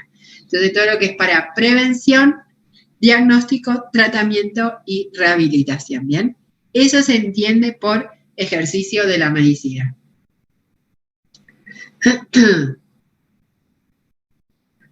La otra cuestión es la matrícula, ¿bien? Muchas profesiones en Argentina no alcanza, o sea, uno no empieza a ejercer con el solo hecho de tener el diploma. No es que uno termina, se recibe en la última materia, aprobó, y con el diploma que le dan ya puede ejercer. Hay varias profesiones que aparte del título habilitante necesita una matrícula, ¿bien? Es decir, que esta matrícula que implica la autorización de poder ejercer la medicina, ¿no? ¿Quién da esa matrícula? ¿Quién la otorga? En el caso de los profesionales de medicina, el Ministerio de Salud, ya sea nación o provincia, ¿bien? La provincia donde ustedes quieran. Esa es la entidad, digamos, que otorga, digamos, la matrícula. Después, quien ejerce el control son los colegios o los círculos, ¿bien? Médicos, a los que ustedes se adscriban según su especialidad posteriormente, ¿no? Pero la matrícula, esta autorización, control inicial para que ustedes puedan empezar a ejercer la medicina, la otorga el Ministerio de Salud. Profe, Sí. ¿esta matrícula es automática? O sea, cuando uno se recibe, el proceso, los trámites como que empiezan automático, o hay que pedir al ministerio que haga todo? No, es un trámite que ustedes tienen que hacer ante el ministerio. Es bastante sencillo, pero es un trámite que tienen que hacer. Bueno. Entonces, generalmente una vez que tienen el título en mano, una vez que se lo otorgó, tienen que ir al ministerio, ya sea de nación o provincia, donde pretendan, o como pretendan ejercer la actividad, básicamente.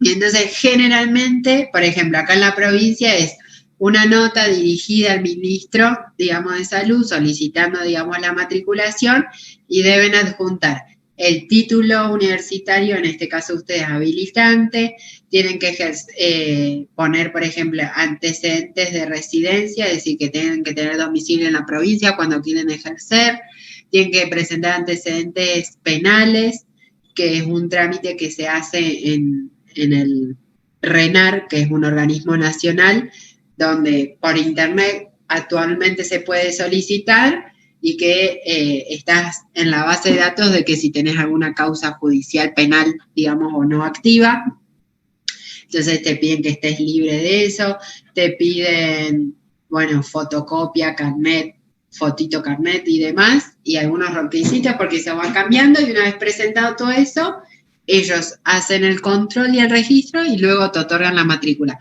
Una vez que uno tiene el número de matrícula, puede empezar a ejercer la medicina. Tengo entendido que la obtención de la matrícula nacional es mucho más fácil. Eso sí es como un retrámite. Adjuntás todo lo que te piden y instantáneamente te la dan. Por ahí en las provincias hacen un control un poquito más exhaustivo de todo, ¿no? ¿Hay alguna diferencia, profe, para ejercer, teniendo una u otra? No, la nacional, en teoría, en realidad, vieron que en una misma provincia a veces coexisten hospitales o salas públicas nacionales y otras provinciales. Con la nacional uno solamente podría ejercer en entidades nacionales y generalmente los institutos privados te exigen que vos tengas en la provincia.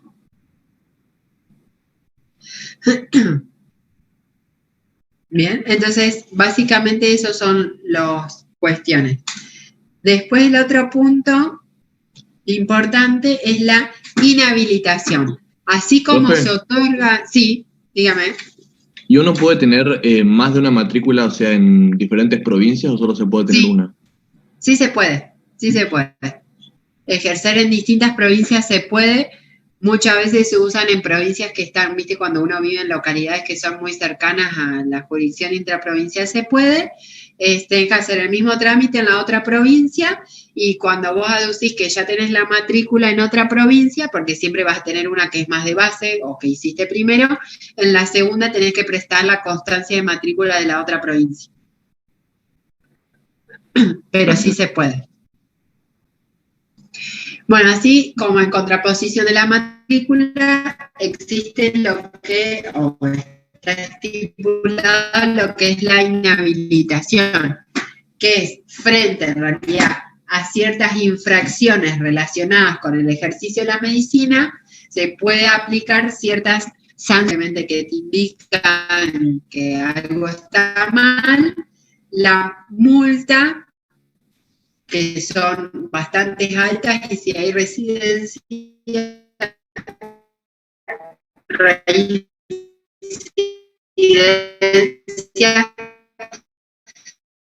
se pueden 10 veces más de lo que... Y la otra parcial de los códigos de los implica justamente sacan esa autorización de matrícula, ¿bien?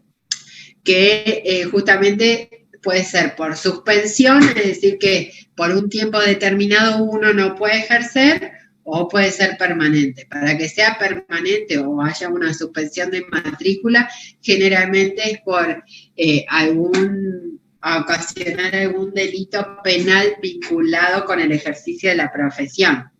No es que si ustedes matan a su esposa o a su cónyuge, tiene que ver con que la inhabiliten como médico. Una cosa no tiene nada que ver la otra. ¿Me explico a lo que voy? Sino generalmente la suspensión de la matrícula es cuando ejercen ilegalmente la profesión, básicamente. Entonces, quien obviamente está a cargo de todo esto de la inhabilitación, de registrar, es la Secretaría del Estado de Salud Pública, ¿no? Que es dependiente siempre del Ministerio de Salud. Pero obviamente que los colegios o círculos médicos son los que tienen el control más adepto, porque es el que tienen la relación diaria con el profesional y la institución. Entonces, como velan por el buen nombre, digamos, de todo ese círculo médico, el que hace, es el que controla, digamos, el ejercicio legal y ético profesional de sus médicos que están inscritos en el círculo.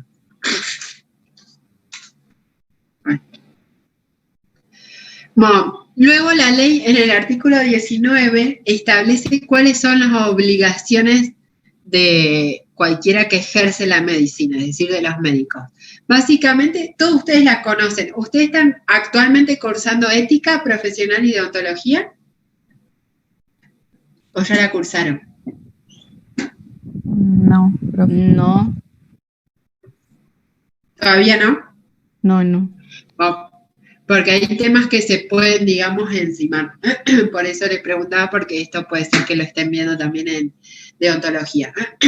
Básicamente las obligaciones: prestar colaboración, asistir a los enfermos. Bien, por eso esto siempre de que cuando hay alguna cuestión de tránsito, de accidente o algo, siempre, si se tiene identificado al médico, se pide, digamos, esta intervención por esta obligación, digamos, social, digamos, de atención y de prestar colaboración. Después, otra de las obligaciones, siempre respetar la voluntad del paciente. Bien, ustedes nunca van a poder hacer, por más que sepan que si hacen tal intervención les salvan la vida, si el paciente se opone, o en caso de no estar consciente, quien responde por él se oponen, no van a poder realizar la cuestión. Entonces, siempre es respetar la voluntad del paciente. Luego, obviamente, ajustarse al establecido en todas las disposiciones vigentes, es decir, en todas las normas, y en todos los protocolos de tratamientos o de las indicaciones que ustedes realicen. Después, otra de las obligaciones es prescribir o certificar en formularios, es decir, que todas las prescripciones siempre tienen que ser en formularios. Lo que exige la norma es que siempre tiene que ser en idioma castellano, ¿bien? Y los datos obligatorios que tienen que tener, obviamente, es el nombre y apellido de ustedes, la profesión, si son médicos genéricos, hasta que tengan la especialidad, van a decir médico, y una vez que ya tengan la especialidad, pueden poner la especialidad que otorguen, número de matrícula, domicilio y número de teléfono. Esos son los datos mínimos que tiene que tener el certificado que otorguen. ¿Bien? Luego, otra de las obligaciones, en caso que les toque, es extender certificados de defunción.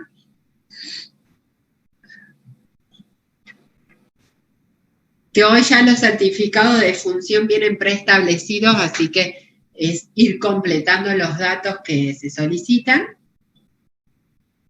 Y por último, la de las obligaciones que se establecen es fiscalizar y controlar el cumplimiento de las instrucciones que ustedes deleguen.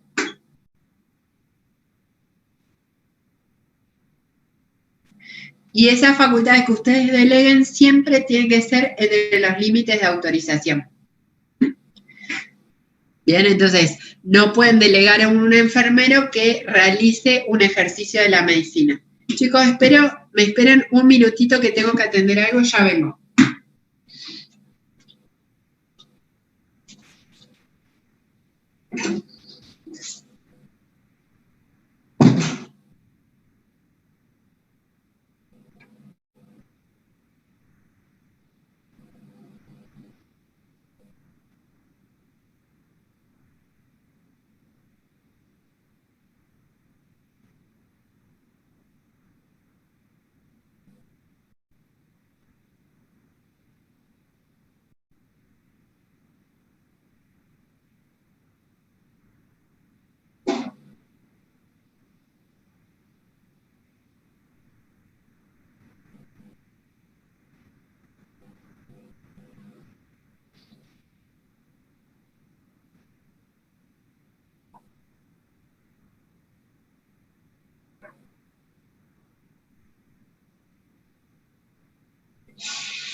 Ahí está, gracias.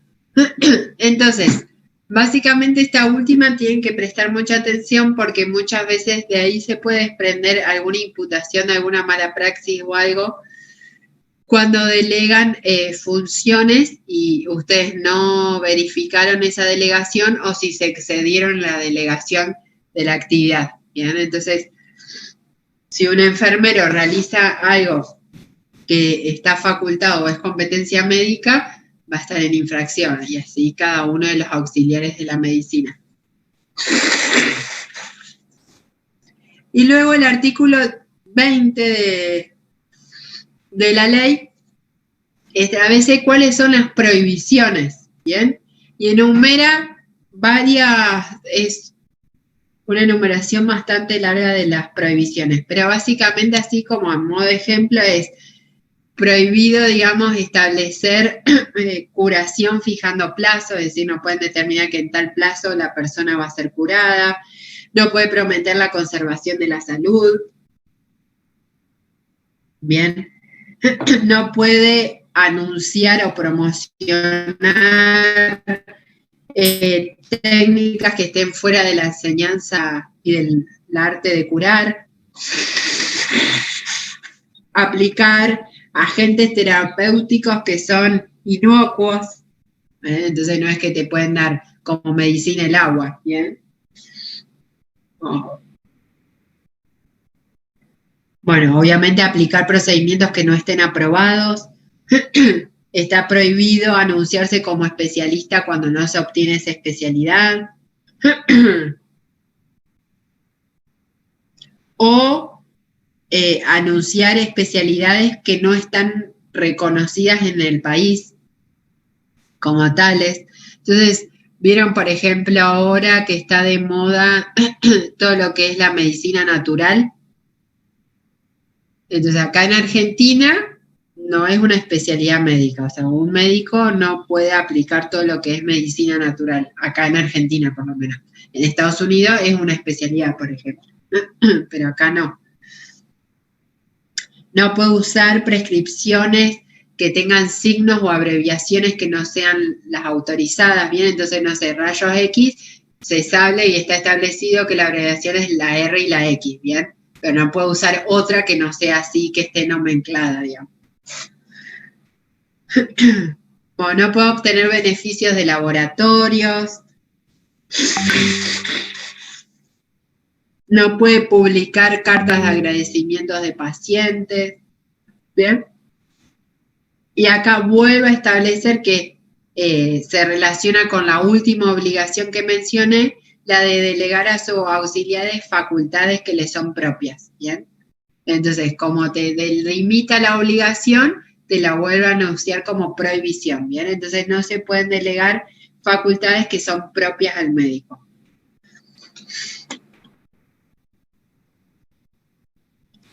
Luego está el tema de las especialidades que se regulan. Básicamente, ¿cómo se obtiene una especialidad acá en Argentina? ¿O cómo uno puede obtener la especialidad? La más conocida es la de residencia o concurrencia, que es la que habitualmente en Argentina se desarrolla, que es decir que se hace la práctica directamente en algún centro médico y luego de aprobada esa residencia se obtiene la especialidad.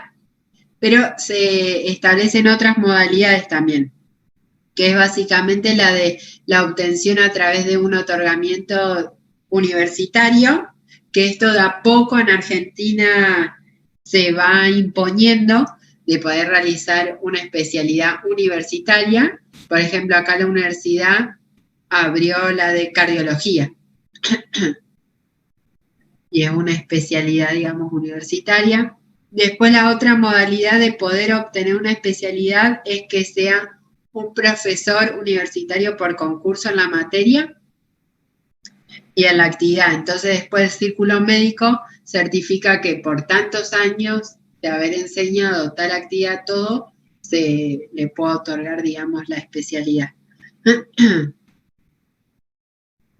O puede ser también una certificación otorgada por entidad científica.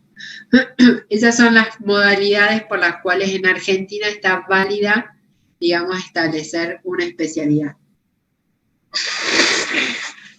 El Ministerio de Salud es el órgano competente de establecer el registro de las especialidades, ¿bien? Y de ahí se desprende si esa especialidad es una aprobada por Argentina o no, digamos, de ese listado que emite el Ministerio de Salud. Luego, se determina un artículo en la ley determinante para practicantes, que es básicamente lo próximo que le queda a ustedes hacer. El año que viene, si todo va bien, van a hacer el cursado intensivo de sexto y una vez que tengan todo aprobado, van a pasar a hacer el PFO y las prácticas comunitarias, ¿bien? Entonces, este artículo lo tienen que tener presente en esa accionar. Básicamente, la ley define qué es un practicante y lo define como aquel estudiante de medicina que, habiendo aprobado las materias básicas de su carrera, realiza actividades de aprendizaje en instituciones médicas, ¿bien? Entonces, acá lo que hay que hacer hincapié es que realiza actividades de aprendizaje. Es decir, que tiene prohibido ejercer la medicina. ¿Se acuerdan qué era ejercer la medicina? Era anunciar, prescribir, indicar o aplicar cualquier procedimiento para prevención, diagnóstico, tratamiento y rehabilitación. Si ustedes realizan algo de eso en la condición de alumno practicante, están ejerciendo ilegalmente la medicina, ¿bien? Esto es muy difícil porque uno cuando llega ahí, obviamente que le gustaría realizar cosas, pero ustedes tengan presente que ahí, digamos, tienen que hacer actividad de aprendizaje y siempre, digamos, tienen que estar bajo la dirección y supervisión de un médico, que es el que va a oficiar, digamos, como designado de la enseñanza y de la práctica, y que él va a tener que realizar toda la acción médica y ustedes solamente, digamos, el aprendizaje de esa acción médica. Digamos. Profe, pero por ejemplo, si yo estoy en el hospital y a mí me están enseñando a poner una vía, y yo tengo que hacerlo con el paciente, eso igual es ilegal. Yo lo único que tengo que hacer sería mirar. Técnicamente sí, esto de Daniela Eisenberg y demás me odian cuando yo digo esto, pero bueno, yo enseño lo que dice la ley. Después, es cierto que por usos y costumbres, en aquellos hospitales o centros médicos, inclusive privados, que son hospitales escuelas, uno, digamos, cuando es paciente y sabe que el centro es hospital escuela, es obvio que va a saber que los médicos que están estudiando, digamos, van a hacer mínimas intervenciones. Lo que le aconsejo de ustedes ahí, que si hacen la intervención, siempre lo hagan, siempre que esté el médico presente. Porque no es lo mismo hacer una intervención, porque una cosa es hacer la anamnesis, ¿bien? Que ustedes estén ahí y el médico le deje hacer todas las preguntas para la consulta propia. Pero después ya cuando hagan alguna intervención, siempre la hagan con el médico presente, digamos. Y que de entrada, digamos, todo el paciente sepa todo, porque ahí sí, si lo hacen, viste que a veces pasa que un mismo médico atiende varios consultorios a la vez, mientras va preparando el uno, hace entrar al otro paciente en el otro consultorio, no hagan ninguna intervención, o sea, algo físico, sin la presencia del médico. Eso es lo mínimo, aunque sea eso, porque si está el médico practicante en un contexto de que hay un convenio de práctica con la institución y demás, cualquier reclamo, ahí hay mucha cuestión para defender. Pero el mayor problema, y que ha pasado caso, de que el alumno haga las intervenciones, pero ya fuera, o sea, sin el médico presente, y ahí es donde puede haber más conflicto. Si el médico está presente y está indicando cómo va a ser la acción y demás, puede quedar dentro de la actividad de aprendizaje. Pero si están fuera de la tutela de él, se puede complicar. Sí, había otra pregunta. Sí, profe. Si, por ejemplo, el médico me indica que yo haga tal acción y yo cometo un error bajo su presencia ahí y se genera un daño en el paciente y este paciente después quiere denunciar o demás, ¿la responsabilidad es del médico que está tutelando la actividad o...? La responsabilidad va a recaer sobre todos. Sobre el practicante, sobre el médico y sobre la institución. Yo ahora soy el abogado que defiende a la persona que sufrió una lesión, nunca iría contra el practicante porque no tiene un peso. Voy a ir contra el médico o contra la institución. Entonces, eso es lo que los puede llegar a zafar a ustedes. Salvo que, no sé, que haya una muerte o algo y que caiga lo penal por sobre el reclamo civil, y que ahí sí, pero no se dan frecuentemente, porque en las intervenciones que están ustedes haciendo no hay cuestiones de vida o muerte, digamos, generalmente.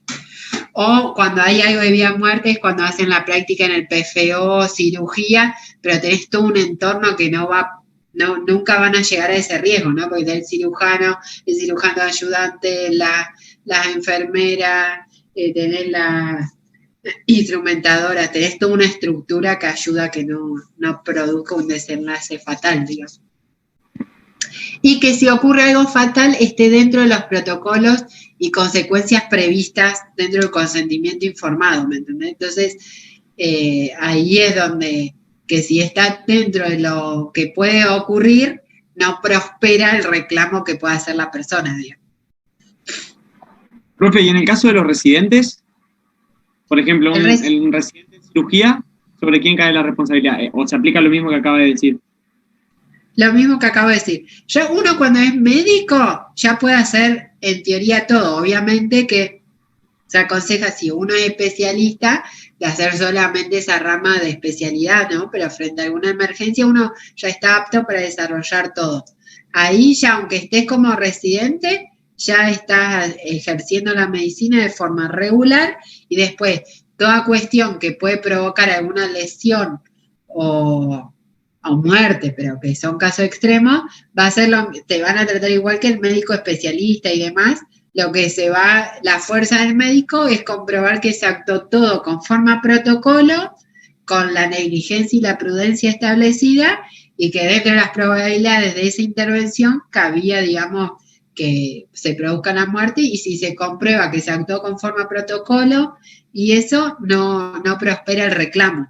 Por eso es muy importante, que ustedes lo van a ver acá en la materia, es todo lo de completar en tiempo y forma la historia clínica, lo de los consentimientos informados, tener toda esa documental sirve, digamos, para después usted estar protegido, porque es obviamente que la profesión de usted está en juego, la salud. Entonces, obviamente que no frente a una lesión o muerte cabe la responsabilidad civil y penal. Claramente no, o sea, en la mayoría de las veces no. Es solamente cuando se puede demostrar que hubo alguna imprudencia, negligencia profesional, es que cabe, digamos, el reclamo por las lesiones o muertes, digamos. Pero si no, en la mayoría de los hechos es que si uno actuó conforme a protocolo y tiene establecido todas sus accionarios, no prosperan esos reclamos. Y ni hablar que uno ya cuando es profesional, aparte tenés los seguros médicos de mala praxis y demás, que frente a algún reclamo civil que prospere, responde el seguro.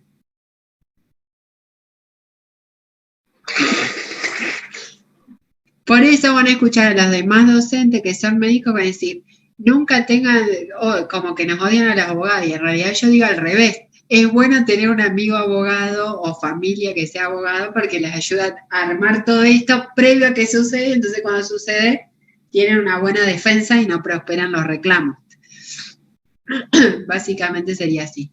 Y por último, el último aspecto importante de la ley es lo que es la reválida, lo que regula esta ley, que es básicamente cualquier extranjero que tiene titulación médica del extranjero, pero que quiere venir a ejercer la profesión en Argentina. Básicamente lo que se requiere es que tenga un título equivalente o superior a lo que se otorga. Acá en Argentina lo que es medicina está bastante estandarizado a nivel mundial y tiene un buen nivel, digamos, de médico académico. Entonces se exige, digamos, que la titulación de donde venga tenga la misma, igual o superior jerarquía que acá, y entonces tiene que igualmente rendir unas ciertas de materias obligatorias que tiene que aprobar en un cierto tiempo y sin tener desaprobadas ciertas materias, y que básicamente entre las que tiene que rendir es salud pública, que usted, viste, en medicina, usted como alumno no es una materia tan trascendental, pero como viene del extranjero es importante. Después lo que es cirugía, medicina interna, tocoginecología, pediatría, salud mental, y adivinen cuál más, medicina legal y odontología.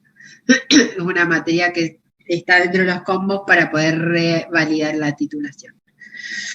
Una vez que tenga aprobado todo eso, recién ahí, digamos, puede ejercer la titulación. Si no, lo único que puede ejercer un médico titulado en otro lado, acá en Argentina, es la docencia o investigación. Bien, entonces va a estar acotado a que se le reconoce su titulación, pero no para el ejercicio de la medicina, pero sí puede ejercer como docente o investigador en la materia.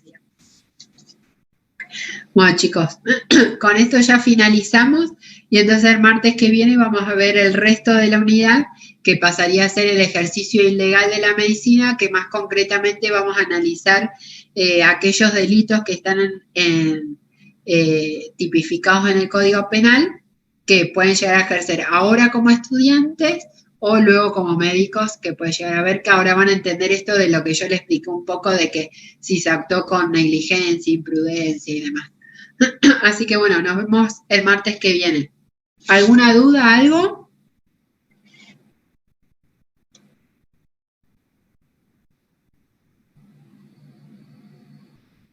¿Nada?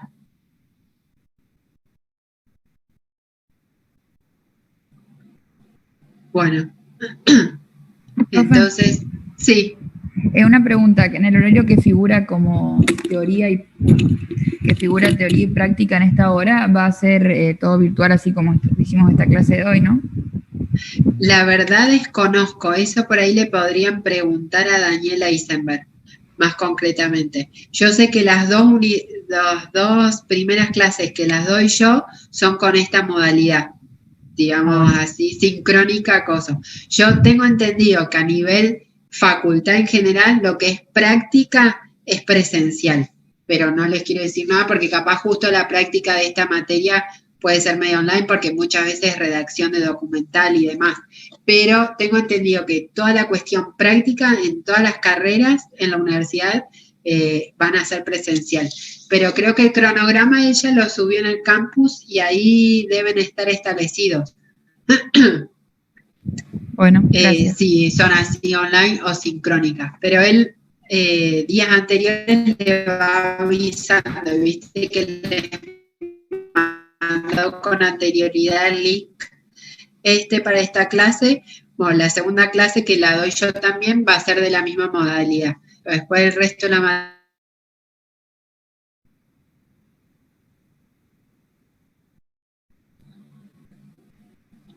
Bueno, chicos, nos vemos la clase que viene, entonces el martes que viene. Que tengan un buen día. Gracias, profe. Adiós. Gracias, profe. Gracias, profe. Hasta luego.